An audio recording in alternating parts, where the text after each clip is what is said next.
that was submitted on January 15th or 16th of this year.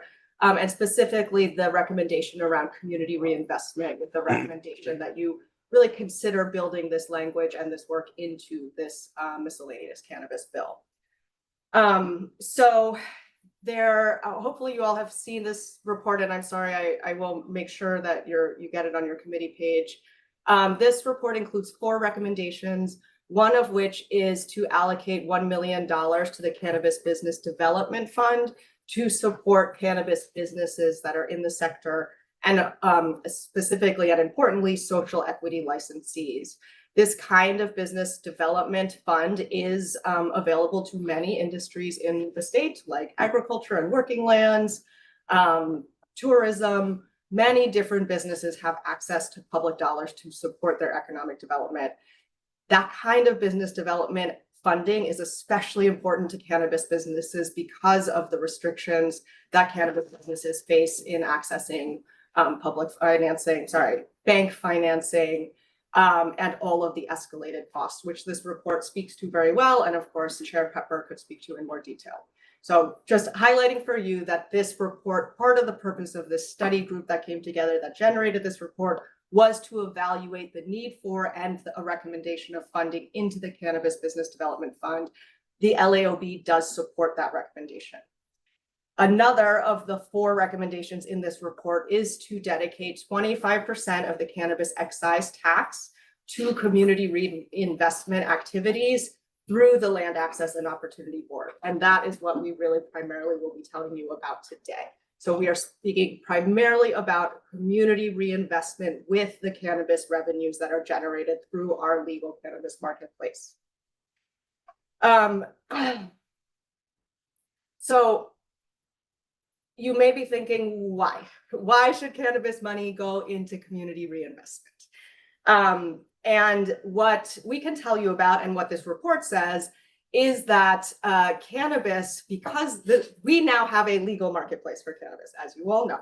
Previously, cannabis was an illegal plant that was part of the war on drugs, and many communities were disproportionately economically impacted because of the illegal status of cannabis. This first quote here on this slide speaks to the widespread agreement that the war on drugs has disproportionately impacted poor communities and communities of color.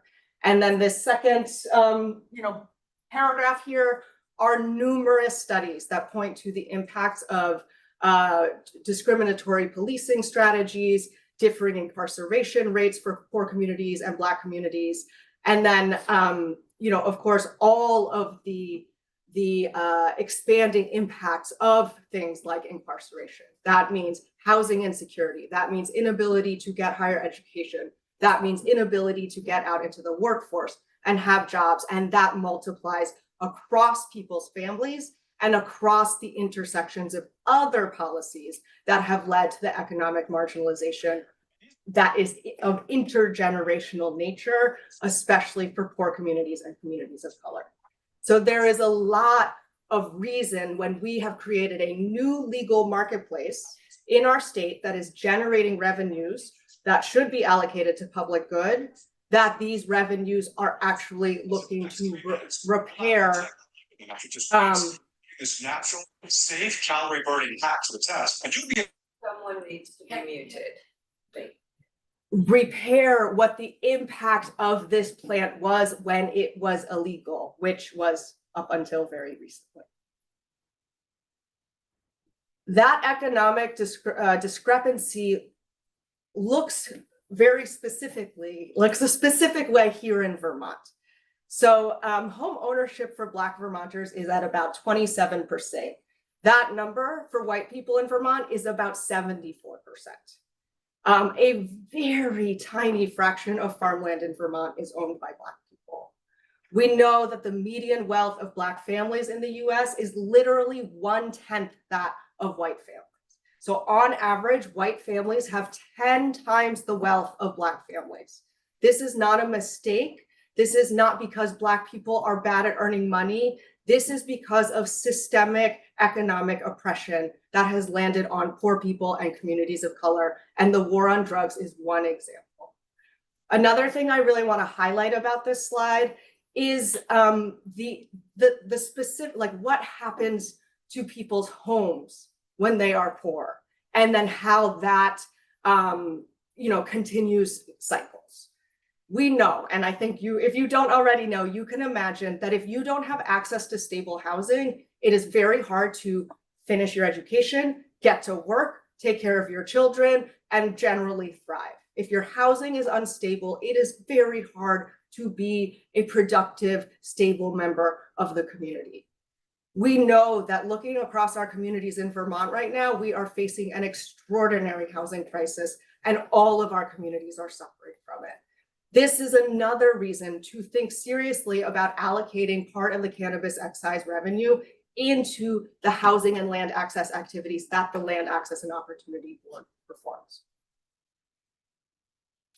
These next few slides, I'm just going to show you so that you know they're in the report. I'm sorry, my computer is not loading, but basically the CCB has made this recommendation every year it has submitted this report. So 2 other times, this is the 3rd year, the CCB is recommending a portion of the excise revenue go to community reinvestment activities. 8 states have enacted community reinvestment programs. So many of our peers across the nation are putting 10% of revenue, $50 million in California, 60% of revenue in Connecticut, 7% in Delaware, 25% in Illinois. What we are recommending, what this report recommends, is very consistent with legal cannabis marketplaces across the nation. So again, please take a moment, if you haven't, to look at this report and read about these activities. But investing in housing is a very strategic way to invest in the economic well-being of our communities. And this is what the LAOB intends to do with these funds. So again, I think many of you know our communities are suffering from a lack of housing, and that dedicating funding into solving this crisis is a primary priority for any of us who care about our state. The Land Access and Opportunity Board, I hope you recall, we came in and gave you a little bit about what we do. We have been designed by this body, this legislature enacted us in 2022, so that we could help the most marginalized community members in Vermont secure stable housing and access to land. In just those couple of years, we're talking about 30 months since the law was written that enacted the LAOB has formed a highly functioning board. We have hired 2 co-directors who have been in place for 1 year, just 1 year. We have created an MOU within Vermont Housing and Conservation Board. So our activities have access to all of the administrative and accounting capacity that VHCB has. That means we can secure federal grants, we can do grant making, we have capacity to hire people. This is a big deal that we have that administrative capacity. And our staff have been in place for 1 year, like busily building relationships and trust across our system that generally is not doing as well as it can do because of the silos and the lack of trust between citizens and between the institutions and agencies themselves, and every which way. We encourage you to reach out to some of the state partners that we've been working with, like VHFA, the Agency of Agriculture, Department of Housing and Community Development, VHCB, and ask them about the impact that we have had on our collaborative work. What I will say that we have done is that we have inspired creative thinking. We have shaken people out of assumptions about how things should be doing to actually start thinking more broadly and systemically about the problems that our communities are facing and how we can work together to fix them. Before this testimony, Representative Byron, your chair, asked us to come in prepared to talk about the return on investment that the LAOB is offering. And we've had a lot of thoughts and opinions about that. It has been a complicated process to think about something like ROI in terms of reinvesting in communities that have been left behind because of the framework that ROI typically lives in, which is in a capitalist profit-driven model that suggests, that relies on externalizing costs. So oftentimes when somebody is generating an ROI and profit is being generated privately, it is because workers have been exploited, the earth has been exploited, public health has been exploited, or some other function of our community health has picked up the externalized cost of that private profiting. Government is not typically in the position of seeking to profit off of externalized costs. So in that way, we have big question marks around asking public programs to generate an ROI because of the framing of return on investment. That said, we do want to highlight one example of the work we've been doing. In just 1 year of our activity, we have supported community organizations in submitting over $16 million worth of federal and private grants. So these are not $16 million of asks that came to this body, but actually $16 million of asks that went to the federal government and private foundations. Unfortunately, a lot of that money is now very much up in the air with a question mark. And that, of course, changed just a couple months ago. So we are disappointed that so much of our work has led to this kind of question mark. But I just really want to emphasize to you that we have come in here to help our communities grow, and that doing this kind of fundraising that we've supported our community members doing, I hope is an example you all can see is a very worthy ROI when we empower our communities to seek and receive additional funds and resources. Many other things we could say. I think I talked really fast. I'm sorry, you all kind of came in hot this morning. I guess we're ready for questions. Yes, thank you. We're happy to illustrate how, we asked ourselves the question of also, like, are we the best people to be receiving this money? Because we want what is best for our state too. And we understand that you are all in a place of having to make impossible lists of priorities and having to decide where money goes and what is the most important thing that needs to be invested in right now. And as we're looking at the multiple crises that we're facing, the degree of fanaticism that we're seeing in our communities, the degree of misinformation in all different ways, the best investment that we can make is making sure that our communities have housing first.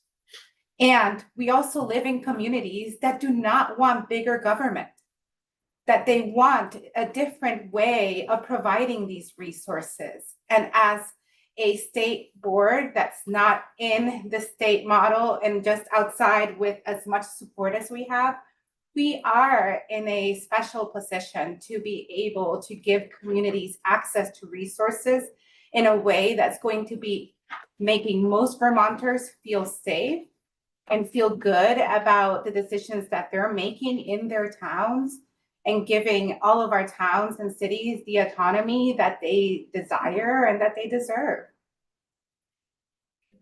Thank you. Any questions for witnesses, Rep. Boyden? Thank you. I'm not sure if this is a question for you all or the CCB, but just wondering how you came to the to 25%, that number of the excise tax. Thank you. In a prior year, the CCB had recommended 20%. And we also reviewed what other states were doing. As you can imagine, we could invest 100% of the cannabis excise tax into communities so that they can secure housing and land. We recognize that there are other priorities for this funding and that there has already been a commitment made of 30% to prevention activities. 25% is a amount of money that we can feasibly and realistically manage programming for.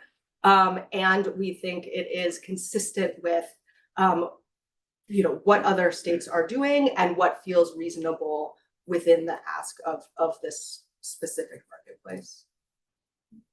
Thank you. Any additional questions from the committee? I just want you to know that our committee assistant posted your report on today's webpage. Thank you so much. Okay, well, thank you very much. Thank you. We appreciate you being in and I don't know the run of show now because we've mixed it up a Got little it. bit. Who would you like to testify next? Well, I think I'll just pass it to Reverend Hughes to see, Reverend Hughes, if you, as a LEOB board member, if you just have any remarks. I do, and thank you. And good morning, Madam Chair, and good morning, House Government Operations Committee, and thanks for the work that y'all are doing over there, especially in this very challenging time that we're having here. There's as I said, an intersection between the Land Access Opportunity Board and as well as the Cannabis Equity Coalition. As far as what's going on here, and as we're getting ready to transition, I'm just going to be about 2 minutes. Is just to let you know that we were instrumental in the establishment of this board, as we were with the Health Equity Advisory Commission, the Racial Disparities in the Criminal and Juvenile Justice System Advisory Panel, as well as the creation of the Office of Racial Equity. As my role as the executive director of the Vermont Racial Justice Alliance, through data-driven initiatives, what we're doing is we're figuring out policy, but also outreach and education, community engagement, support, and cultural empowerment activities, all data-driven again. And we also have a seat on the board of the Land Access Opportunity Board, and you could probably imagine that I've probably sat on a few boards over the last 10 years or so, and I can tell you categorically that I've never sat on a more productive and a more impactful board or panel or council or commission or otherwise. And again, I co-chair the Health Equity Advisory Commission. So I just want to speak towards the credibility and also the efficacy of the work that they're doing, as well as I wanted to also just grab a hold of the Cannabis Equity Coalition folks and embrace them as well, because this has been a conscious effort of a group of folks that have just been committed to equity in the market and have been back time and time again over the years, back to these committees like these, just pleading for justice. And I think part of that, I think one of the things you might want to consider in just thinking about that is today, where we're sitting right now with the market. I just want to be really clear, where we're sitting at with the market is we do not have sufficient, nor do we have sustainable development fund money in place right now. And what do I mean by that is you probably looked at the numbers, is we've always had to go back to the well every single year asking to create another pot of money. And the other thing too is we've it's really never been enough for what it is we've been trying to do with this market. Now here we are, what are we, about 3 years in or something like that? Come on. So what I think I want to just make it really clear is we're not going away. We're going to keep coming back. Hopefully we can get a little push this year from you and helping and getting this thing established. We got some good solid support from the CCB this year in the report, and I think Jeffrey's going to be coming up pretty quick, Madam Chair. Right now, I'm out of here, but I do want to thank you. I want to thank you emphatically, the committee here, for taking the time out. I took a look at your agenda. I know you guys are all over the place, but yeah, thanks for the time today. We appreciate it. We'll appreciate any support that you can provide, not just in the aforementioned, but also what we got coming up here. So thanks a lot. And I hope you enjoy the remainder of the day. I'm going to have to pop off. Thank you. Same to you, Reverend. And I see we have Jeffrey on. So if you'd like to just introduce yourself for the record. Certainly. Thank you, Chair. Thank you, committee, for having us back again. I'm just going to introduce myself, then pass it off to my colleagues. For the record, Jeffrey Pizzatello, Executive Director, co-founder of Vermont Growers Association. I'm going to come back in a couple minutes. We have some comments on the current language in H321, but before we do that, I'm going to move it over to Graham and Amelia to comment on, just to finish some of the considerations that we want to put forward for H321. Thank you. Great, thank you. Graham. Good morning, committee. Thank you for having us. My name is Graham Unang-Struffenacht. I'm the policy director at an organization called Rural Vermont, and you all have heard from me this year and in the past, but just as a reminder, we're a 40-year-old small agricultural nonprofit in the state working to support farmers, farm workers, and others, food adjacent folks with equitable, accessible means for practicing agriculture and food security and food sovereignty.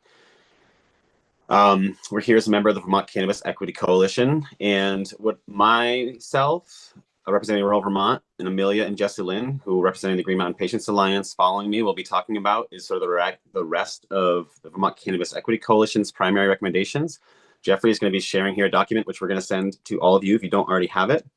The first page here you're seeing come in front of you is sort of a big overpicture view of our, I believe, 7 primary recommendations. But what I'm going to do for you today, because you've already seen this document, and because is go to the second bit here. And this is new. This is our recommended statutory language and resources. And I do want to begin at the top where we just were, and that's with the equity funding. And just want to say, you all just heard a bunch about this from the LAOB. And as Mark said, our coalition has been working to bring a substantial portion of the excise tax into community reinvestment since prior to the market formation. I think I don't want to need to say anything more than we entirely support the ask the LAOB is making, as well as this $1 million of excise tax revenue annually going to the Cannabis Business Development Fund to be used for the following purposes. You'll see enumerated in this document before you. This is all from the Act 166 study group on Cannabis Social Equity Programs CCB report. So you can find that all there. And I maybe just quickly want to say, from the perspective of someone working for an agricultural organization and a farmer myself, is that, part of the expansion of this tax revenue into this Cannabis Business Development Fund would be used to stand up a program similar to the Vermont Housing and Conservation Board's Farm Viability Program. And as Jean made clear, producers in this market don't have access to any of the resources that normal farmers do. And that can also go so far as to say they can't grow on land that farmers can normally grow on if it's in NRCS agreements, if it's in land trust agreements, et cetera. So we see this as being a really important complement to the existing Cannabis Business Development Fund. Jeffrey, can you bring us down to the second priority here? So these are, needless to say, all priorities we would love to see in H321. And the second one is direct markets, value added for smaller tiers of cultivators and manufacturers. Really quickly, this section proposes allowing Tier 1 and Tier 2 cultivators and Tier 1 and Tier 2 manufacturers to sell directly to the general public without a retailer license and with rules to be determined by the CCB through its rulemaking process. I'll also say that we've been working with cultivators to develop really particular language to address other concerns that have been brought up in committee in the past, so that when we get to a point of more detail where we can speak more thoroughly to that. One key indicator of Vermont's progress towards an equitable cannabis economy and community is breaking the monopoly on access to the consumer currently provided to retail licensees. We often hear the market is saturated, but we don't believe that's the case. We believe it's bottlenecked. We don't have too much product or too many producers. We have too few options for the sale of products for producers and access to products for consumers. Small businesses, in particular farmers, rely upon direct sales of the products they produce and manufacture themselves in order to be viable. They rely upon direct relationships with the public. They rely upon the market leverage and empowerment and greater share of profit they are provided through this. And I wanted to just include for you this piece on direct markets from the Vermont Farm to Plate Food System Plan, specifically about the importance of direct markets. And this quote says, "Direct markets are critical because they allow producers to capture more income for each product sold compared to wholesale. They require low upfront investment. They give producers more autonomy over the products they sell, and they foster relationships through experiential marketing, an increasingly important tactic across all industries. The trends towards consolidation and downward price pressure in wholesale markets favor larger producers and create challenges for small to medium scale producers, accentuating the importance of strengthening direct markets as the foundation of a working landscape of diverse farms at all scales." And that goes all the more so for cannabis producers who don't have access to a lot of the other resources that small agricultural producers have. Now, I'm not going to go through the direct proposed language here. I would love to be able to come back at another time and speak to this if the committee would like to, but you have it before you to entertain. The last thing I want to say about direct sales is there's a direct overlap here with conversations and the 15A equity report, which Jean and Ornella just spoke to, as well as the CCB's survey of small cultivators, which ranked direct sales as the primary priority for this group of people.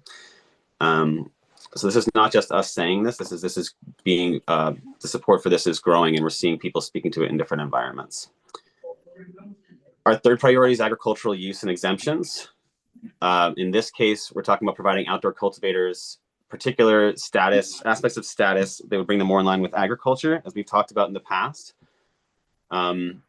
Specifically over here, we talk about wetlands exemptions. Last year, I brought in a woman named Myra to speak to how her business was interrupted and she had substantial expenses incurred because of some issues related to this. We speak to a current limitation related to parcels and span numbers here. We also talk, I think most importantly, about the work done last year to create municipal cultivation districts and maximum setbacks for outdoor cultivators in Act 166. And here, I just want to say that we're concerned that we haven't seen any discussion of the CCB's legislative reports or its recommendations in this committee or more broadly, and none of them included in this bill at this time. It's of particular importance that the outdoor setting report receive adequate discussion and consideration, and the social equity report and the medical report, which you'll hear from our my colleagues later. Because right now, just to let you know, we have material harm that is about to significantly impact, if not entirely close, at least 11 small businesses in Vermont. That's according to the CCB, who may have no idea that they are about to be impacted by these laws that were created last year. And this is all based on this law last year, which has now received substantive scrutiny and conversation from this legislatively convened working group.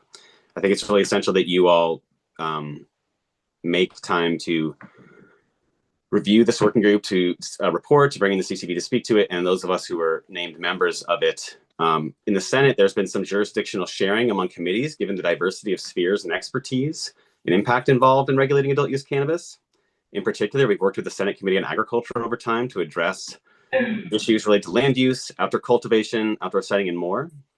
And I guess one of the questions we have for you around this topic of agriculture and direct sales is, if this committee is feeling stretched, would you recommend that we go to the House Committee on Agriculture to talk about these? Is there some jurisdictional sharing that can happen in the House side, as there has been in the Senate side, to allow us to have the time to discuss these very important subjects?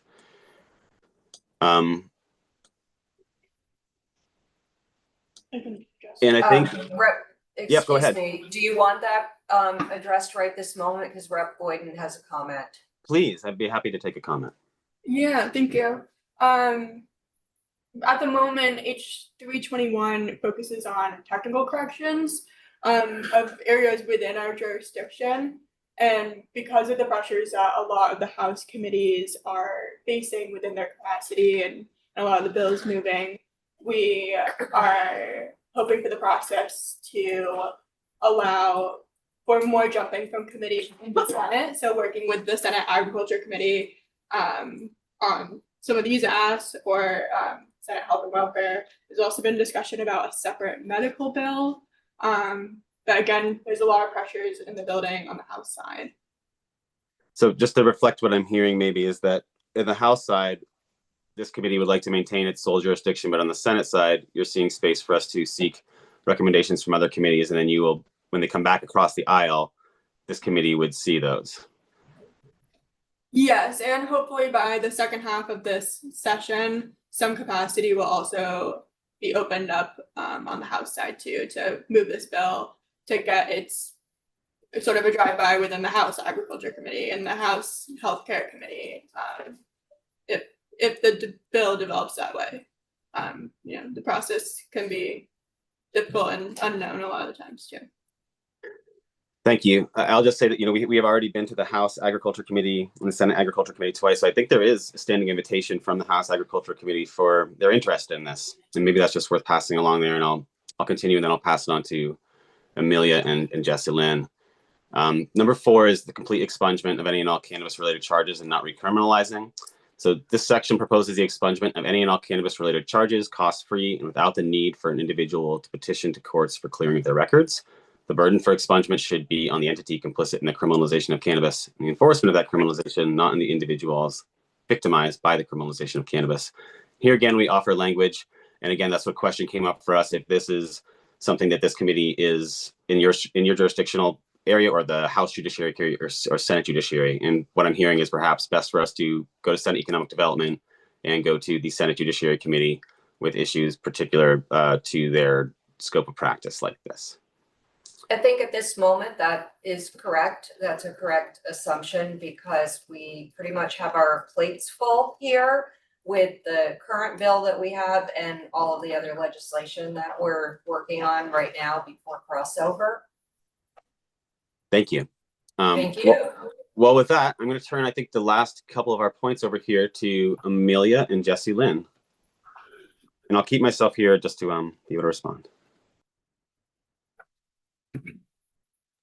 There we go.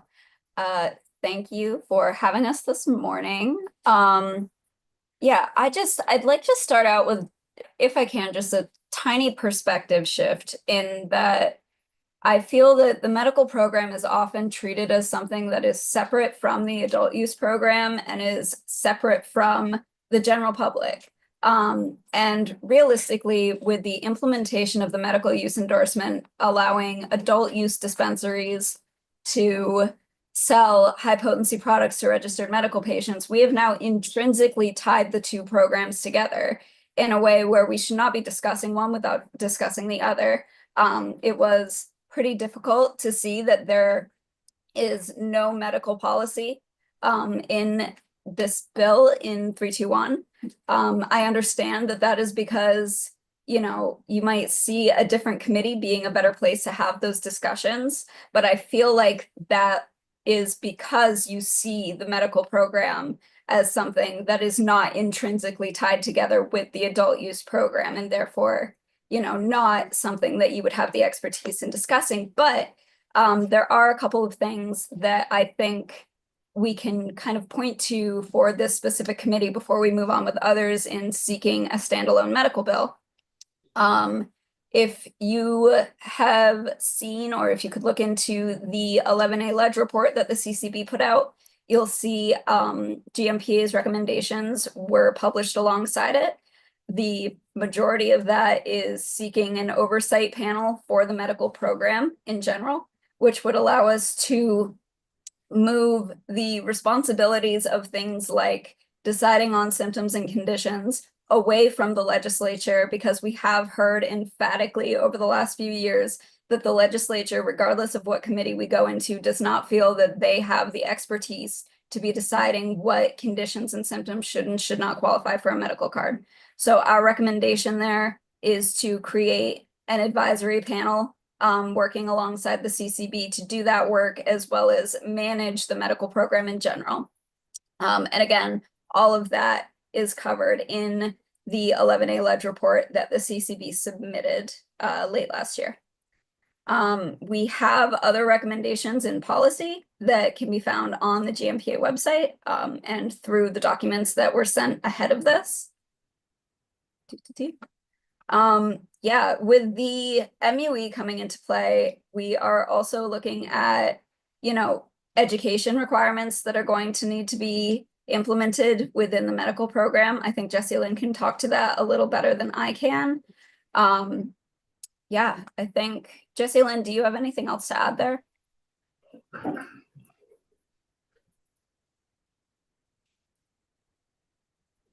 Hi, thanks so much for having me. I'm Jessie Lynn. I've introduced myself to you guys before. I'm a nurse and I was a cannabis control board vendor educator for the first 2 years since the inception of adult use, which means I trained hundreds of bud tenders. And what we have noticed is, unfortunately, education has not been prioritized. Education is harm reduction. With melding the adult use and medical programs, we need to be focusing on education, which includes harm reduction, consumer safety. Right now, the education programs that exist are subpar, to say it nicely. Moving forward, we would really encourage education to be standardized so that all bud tenders and all professionals working in cannabis have the understanding they need to serve not only consumers, but are actually registered medical patients who are our most vulnerable Vermonters that need this level of support. Without education, we are producing harm. So I would ask you to please recognize that education is the crux of bringing the medical program and the adult use together for consumer safety, for harm reduction, and we need a huge overhaul on that to move forward safely. So thank you.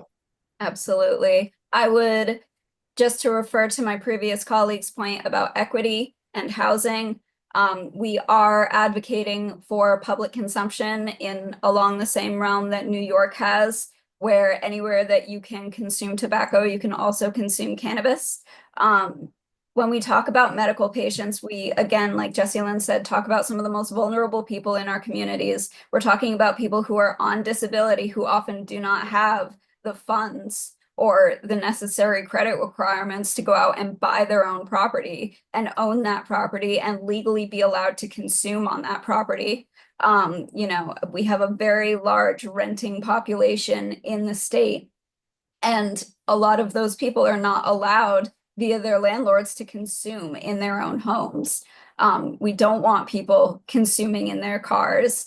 And I think that we have a lot of opportunity here to create some very equitable policy surrounding public consumption.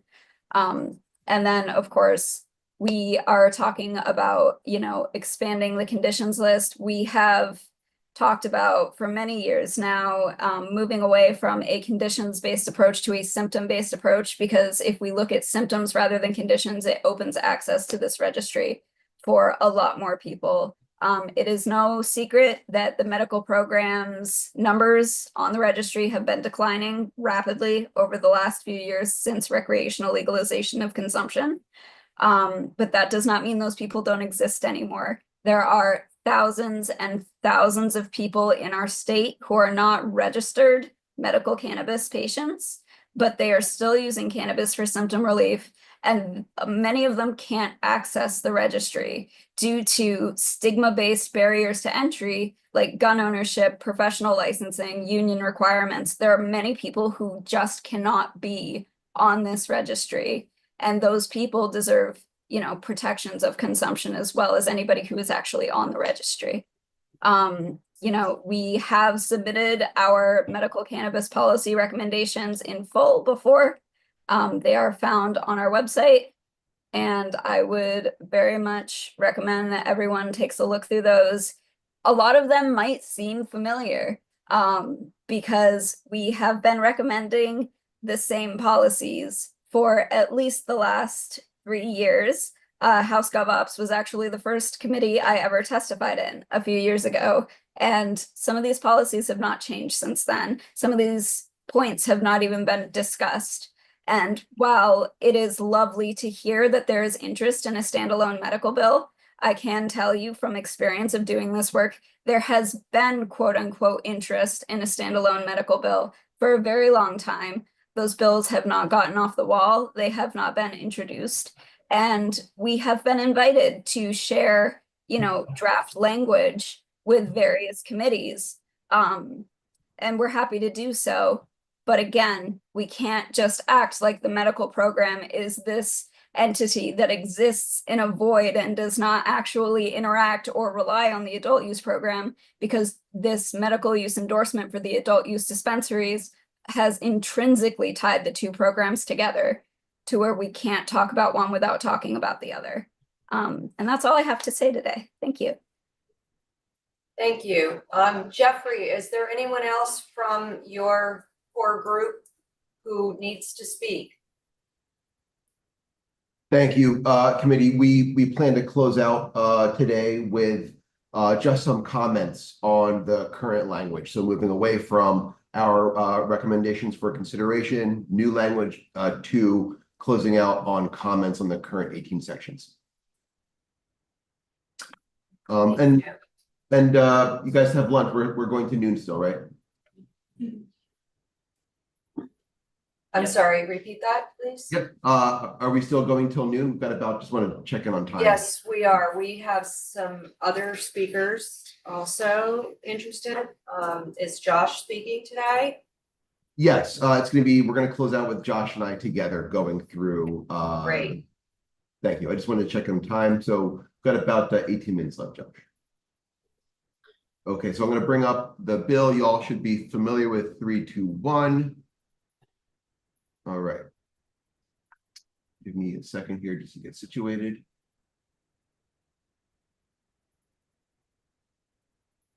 All right. Can you all see the bill on the screen?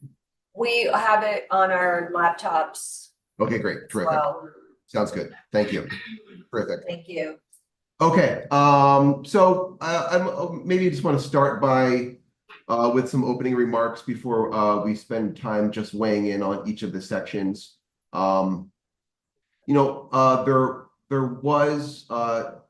was an event last week, I believe on the 19th. This committee was a participant of, along with Senate Economic Development. I just want to share that, I attended that event. And really, after sort of debriefing with the other participants of that event, including some lawmakers, what we heard coming out of that roundtable event last week were really three predominant themes. And those themes or asks were public consumption, equity funding, and direct sales. There were other issues and other matters that were brought up, but those were the three most consistent themes coming from that roundtable last week. And I just want to impart that reflection on you all. Those are three core priorities that we see a majority of licensees asking for. There are foundational changes, and there are also recommendations coming from our coalition as well. So there's some pretty strong alignment there. And our coalition was not involved in that event. So I think that says something. The other sentiment that I wish to impart on this committee, and that really is, we've heard from lawmakers this session about the struggles in this current market. The foundational work remains incomplete. And so as a result, it is not an economically viable ecosystem for our small businesses. It is not. If we are hearing retailers whom hold the perhaps best position in the market through its current market structure, if we're hearing from retailers and dispensaries that they're having a hard time in this market, please, I ask you to use that as a barometer. That means that other licensees are having it even harder, and particularly small producers. So just things to keep in mind. Happy to answer or have more follow-up on that. But I just want to leave those sentiments before we get into this bill. Thank you. Excellent. So section 1 of the current text of 321 is regarding unlawful possession specifically for cannabis licensees. It folds in violations of the board rule. Our position on that section 1, largely is in opposition on the grounds that how the system is working now, we feel is satisfactory to licensees, and introducing law enforcement into that business-to-business relationship is inappropriate. So that would be our comment on section 1. Josh, anything you wish to add to that? Yeah, for the record, Joshua Decatur, owner, co-founder of Hey Bud, along with Justin Decatur and David Barral. As background, we are a small family business. We are farmers first and foremost. We've been, I consider us, very lucky. We've sort of been it's a difficult market to be in, but we've been able to grow a small local business and do a lot of good for our community. That's our main goal here today, is to hope that continues. We're young Vermonters who wouldn't be in this state otherwise, if not for this market. And what all of this comes back to from our perspective is justice for our local communities, fairness for a market that's coming out of the shadows. So we're moving from being treated as criminals to being treated as productive members of society, which we wholeheartedly want to be. And if there is an issue between two alcohol companies, for whatever reason, Procter & Species, it's not law enforcement coming in the room. We at this point, a lot of this comes back to just parity and trying to be treated like any other industry instead of being treated like criminals. So that's my comment on number 1, section 1. Thank you, Josh. And we're just going to breeze through these, recognizing we've got about 13 minutes left. I urge the committee to just interrupt us or stop us if you have any questions. We welcome questions in this. in our walkthrough. Okay, section 2, proposed changes to criminal background checks, effectively adding fingerprint checks as a new requirement for the employee ID card. We feel like the process with which obtaining an employee ID card is satisfactory, and this is just an additional burden. So we would, on the surface, oppose this section as well. So that's section 2. We're gonna try to be brief, just be mindful of time. Want to make sure you guys get out here at noon. Thank you. Of course. Section 3, this is a section that we support. We supported its previous companion piece in H612 last year, which became Act 166. This is just the technical change for the definition of hemp. We are supportive of this section, section 3. Section 4. And by the way, these are comments coming from Vermont Growers Association. I just want to be clear about that. Josh is a legislative advisor of ours. Our coalition did not have enough time to deliberate these comments, so these are coming from specifically Vermont Growers Association. Just want to put them on the record. Section 4, rulemaking for cannabis establishments. There's a couple changes here. The first section, which involves creating rule requirements and criteria for changes of ownership, location. That is fine. We are in support of that. A second proposed section in section 4 is the new trim and harvest license rule requirements with regards to that. I just want to share that maybe more broadly, and this touches upon a couple sections with regards to the trim and harvest license. We don't really have a firm position on that new license type as an organization here at VGA. We do hear that a top priority amongst licensees for a new license type or some sort of new license would be a carrier license. Driving across the state is burdensome for particularly sole proprietors. Many of them are small producers in the state. So, I mean, just think about how much time you have to afford yourself to do deliveries across Vermont versus actually making your product. So that's why we hear carrier as a sort of a service that needs to be offered. And we believe that both the trim and harvest license and the carrier service might be better achieved through reforms to the employee ID card. So just things to think about. I'll pause there. Josh, any comments? Yeah, so just to give some industry perspective, I mean, currently right now in Vermont, it is possible for an individual to be licensed to hold an employee ID card, which allows them to be employed as someone who touches plant material and works in a licensed facility, and they're able to hold that license individually. And that's really important for a number of reasons. One, for workers' rights and for individual rights to be able to achieve and seek out better opportunities for themselves. I think it's also important to understand that cannabis is a craft industry. There are highly skilled workers.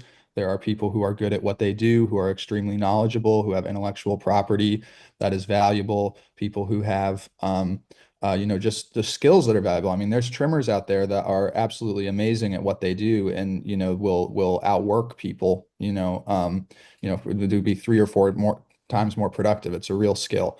Those people need, the way it works right now is if they have that license, they're able to work at a grow or at a manufacturer, contribute their labor. They're able to do it, either as a sole proprietor, as a contractor, or as an employee and be on a W-2 and work under that company. And these optionalities are very important for any business, especially agricultural businesses where you have periods of the year that are very high labor and periods of the year that aren't quite as high.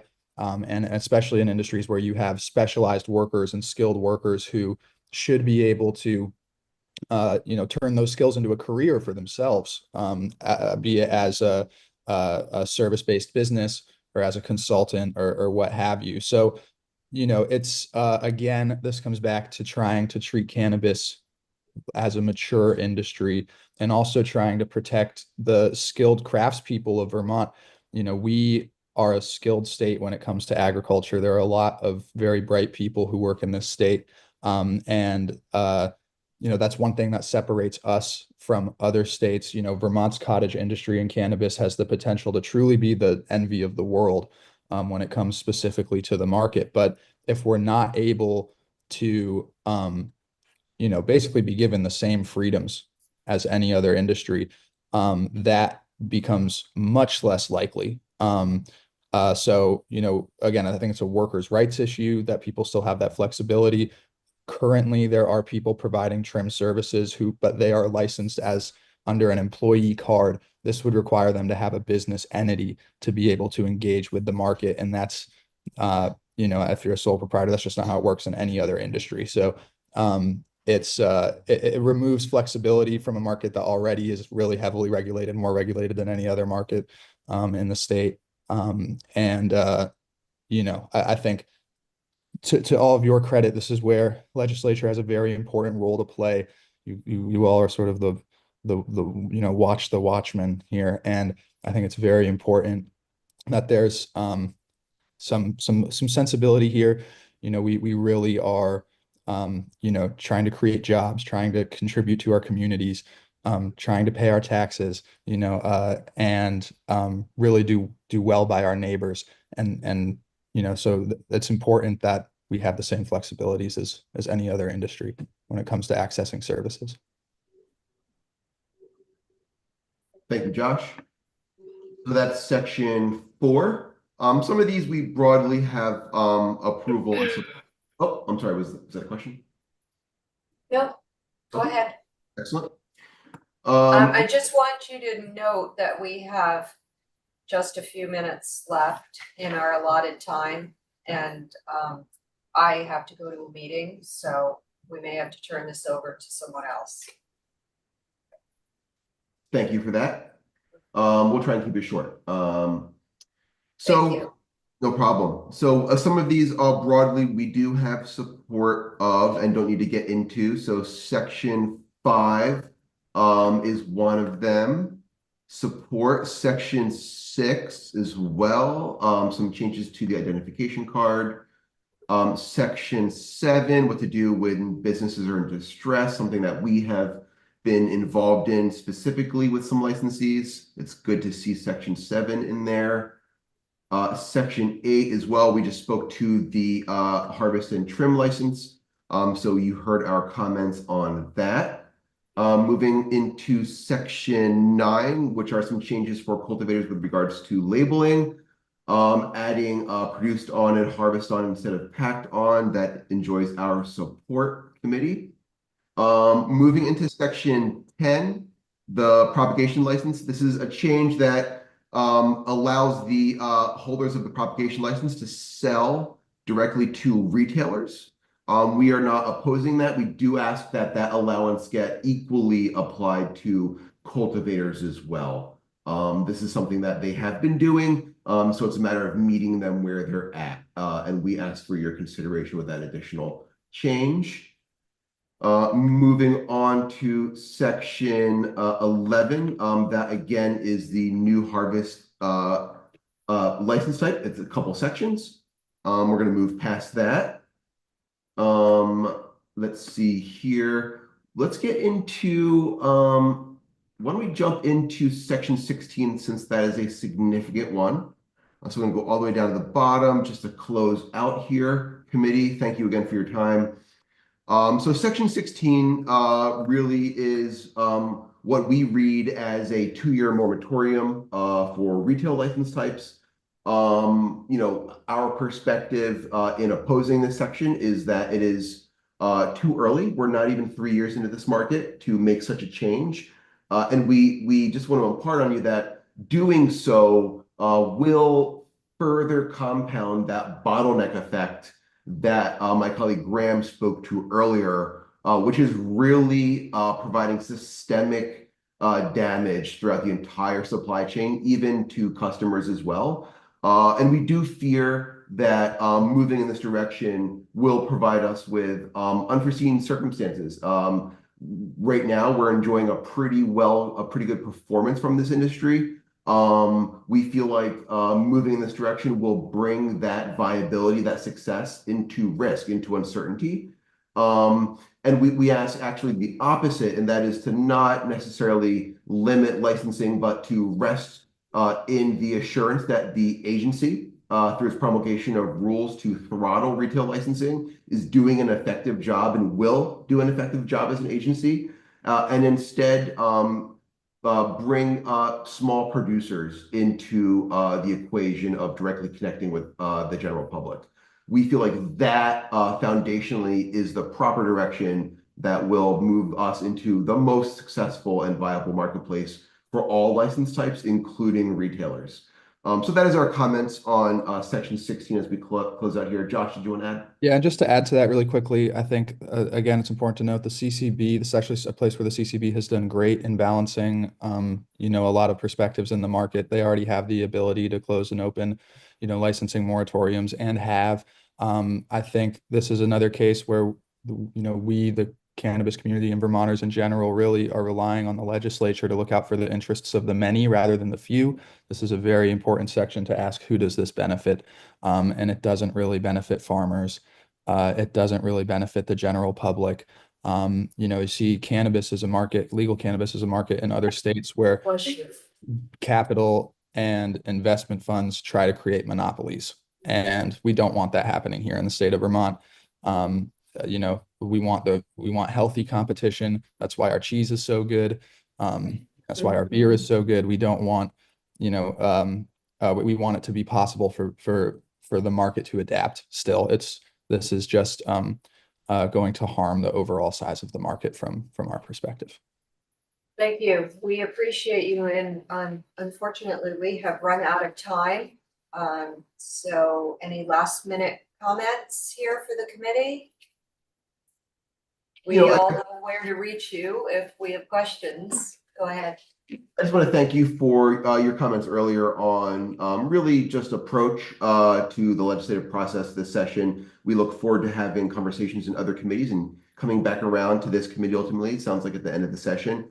And if anything, if there's anything that we ask, maybe understanding there's multi-jurisdictional approach here, really the equity funding, if you all feel like that's in your jurisdiction, both funding of the LAOB and funding of the Cannabis Business Development Fund is essential. We need that technical and financial assistance and community reinvestment. So we would ask that you really think about perhaps considering that in your committee. And I'll stop there. Thank you, committee. Thank you very much. Thank you all for being here.